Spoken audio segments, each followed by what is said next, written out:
Hi, Titans. I hope you enjoyed that video by Mark Rober. I know I sure did. I am always blown away at his ingenuity and his application of scientific processes in order to solve problems and create new things. So I'm always in awe of him. The biggest reason why I wanted you to take a look at that was because I wanted to lead into evolution and the idea behind squirrels. And so when I learned about evolution when I was in high school or college, one of the biggest things that stood out in my mind was the evolution of these two squirrels that lived on different sides of the Grand Canyon. And one of them is called the Abert squirrel.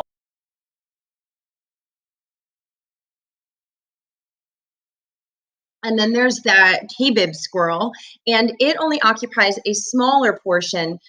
They both live in fir forests. They're both squirrels.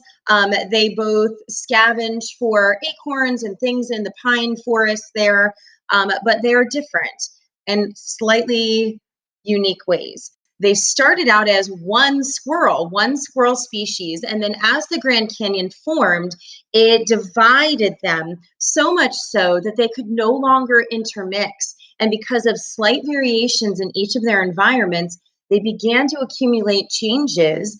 And they changed so much that if you were to introduce the two squirrels together, they're too different to be able to produce offspring. They've actually formed new species.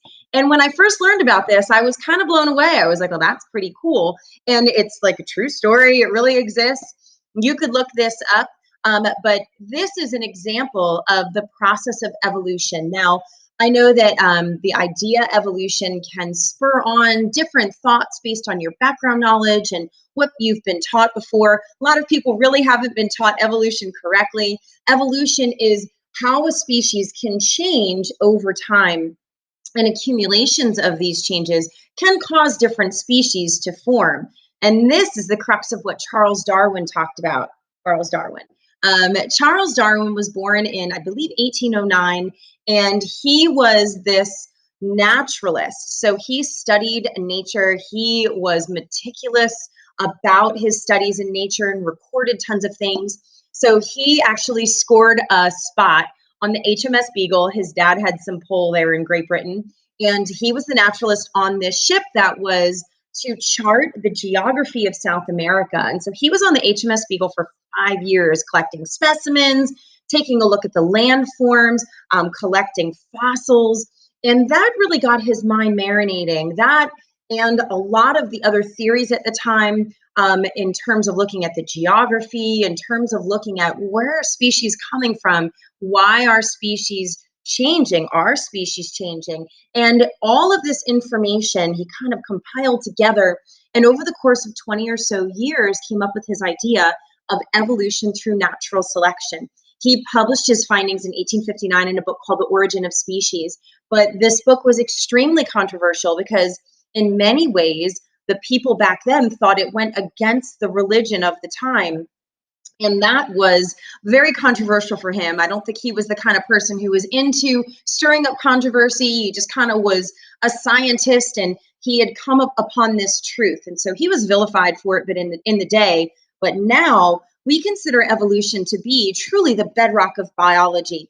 It marries all of these concepts and gives us an idea for how things are changing and how all of these amazing diversities of species live and exist on Earth, and how most of those species have gone extinct, and how we are going to continue to evolve. All these different organisms will continue to evolve over time, us humans as well. And we can even see the remnants of our evolution in our bodies in terms of vestigial structures. I mean, we have a tailbone. What? Where's that from? Well, it's from the stuff we evolved from.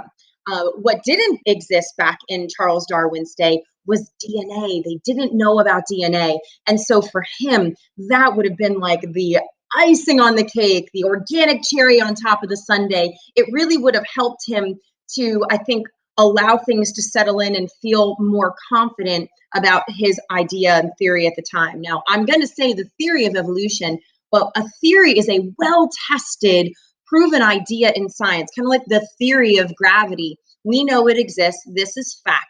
And there's a lot of evidence to back it up. So in this slideshow, you are going to be exposed to tons of information, like tons of information. I have put in simulations about pollen peepers and about skeletal structures in organisms that tie together wolves and whales, and the idea that you have to look beneath the surface to see some of these structural similarities. I've also put in there a really cool game called Who Wants to Live a Million Years? And you're going to get to play with variants of an organism to see if you're able to withstand a million years of evolution based on different things that are going to cause you to struggle to survive. But the whole basis for this is for you to understand the concept of natural selection and how our environment causes species with better adaptations at that time to be able to survive and pass those on. Now, is this all there is to know about evolution? My goodness, no. This is a sum up. This is a weak glimpse into the topic of evolution. Is there more to know? Oh my goodness, yes. Is there more complexity than what I'm getting into? For sure. You will learn a lot more about this in 10th grade biology, but this is going to lay a really nice foundation for you.